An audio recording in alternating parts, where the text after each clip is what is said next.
किसी शायर ने क्या खूब लिखा है, जमीन जल चुकी है आसमान बाकी है, जो बह चुका है वो लहू था अब इम्तिहान बाकी है। दोस्तों, साल 2026 में दुनिया एक ऐसे भयानक मोड़ पर आ खड़ी हुई है जहां से तीसरे विश्व युद्ध की बू आ रही है। अमेरिका और ईरान के बीच की दुश्मनी अब एक फुल स्केल वॉर में बदल चुकी है। अमेरिकी सेना लगातार 10 दिनों से ईरान पर ताबड़तोड़ एयर स्ट्राइक कर रही है, तो जवाब में ईरान और यमन के हुती विद्रोहियों ने सऊदी अरब की नाकेबंदी कर दी है। इस बारूदी ढेर के बीच फंसा है हमारा मिडल ईस्ट, जहां भारत के अरबों डॉलर दांव पर लगे हैं। आखिर इस महाविनाश के बीच भारत खुद को कैसे बचा रहा है? चलिए आज इस सनसनीखेज वीडियो में पूरी इनसाइड स्टोरी जानते हैं। कहानी की शुरुआत होती है दुनिया के सबसे संवेदनशील समुद्री रास्ते द स्ट्रेट ऑफ हॉर्मुज से। दुनिया का 1/3 तेल यहीं से गुजरता है और आज यही रास्ता जंग का मैदान बन चुका है। अमेरिका के राष्ट्रपति डोनाल्ड ट्रंप ने ईरान के खिलाफ आर पार की जंग छेड़ दी है और अमेरिकी हमले में ईरान के ठिकाने धुआं धुआं हो रहे हैं। लेकिन ईरान भी चुप नहीं बैठा है। ईरान समर्थित हुती विद्रोहियों ने सऊदी अरब के खिलाफ समुद्री नाकेबंदी का ऐलान कर दिया है। खाड़ी देशों में अमेरिकी ठिकानों पर मिसाइलें बरस रही है। अब इस जंग का सीधा असर आपकी और हमारी जेब पर पड़ रहा है, क्योंकि कच्चे तेल की कीमतें आसमान छूने लगी है और भारत का रुपया दबाव में है। लेकिन कूटनीति के उस्ताद कहते हैं ना, मुश्किलें दिल के इरादे आजमाती है, स्वप्न के पर्दे निगाहों से हटाती है।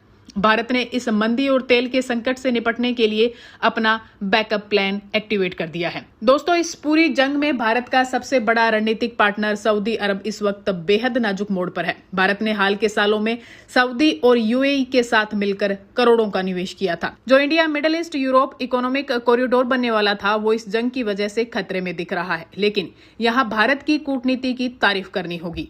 भारत ने इस जंग में रणनीतिक चुप्पी साध रखी है। भारत न तो अमेरिका के दबाव में आकर ईरान से पूरी तरह रिश्ते तोड़ रहा है और न ही सऊदी अरब की दोस्ती को आंच आने दे रहा है। भारत के लाखों नागरिक मिडिल ईस्ट में काम करते हैं और उनकी सुरक्षा के लिए भारतीय नौसेना के युद्धपोत खाड़ी में 24 घंटे गश्त लगा रहे हैं। भारत यहां दोनों पक्षों को शांत करने के लिए बैक चैनल डिप्लोमेसी का इस्तेमाल कर रहा है। एक तरफ मिडिल ईस्ट में गोलियां चल रही है, तो दूसरी तरफ महाशक्तियों के बीच रेयर अर्थ एलिमेंट्स यानी उन जादुई खनिजों को लेकर कोल्ड वॉर जारी है, जिनके बिना न मिसाइल बन सकती है और न ही आईफोन। चीन ने इन खनिजों की सप्लाई रोककर अमेरिका को आंखें दिखा दी है, तो अमेरिका भी अब छटपटा रहा है और यही भारत का मास्टर स्ट्रोक है। भारत इस महायुद्ध और प्रतिबंधों के दौर में खुद को दुनिया के लिए सबसे भरोसेमंद अल्टरनेटिव मैन्युफैक्चरिंग हब के रूप में पेश कर रहा है। जब दुनिया की कंपनियां चीन और मिडिल ईस्ट से भाग रही है, तब भारत अपनी इंडिया फर्स्ट पॉलिसी के तहत उन्हें अपने यहां बुला रहा है। यानी दुनिया भले ही जंग में उलझी हो, भारत अपनी आर्थिक ताकत बढ़ाने में लगा हुआ है।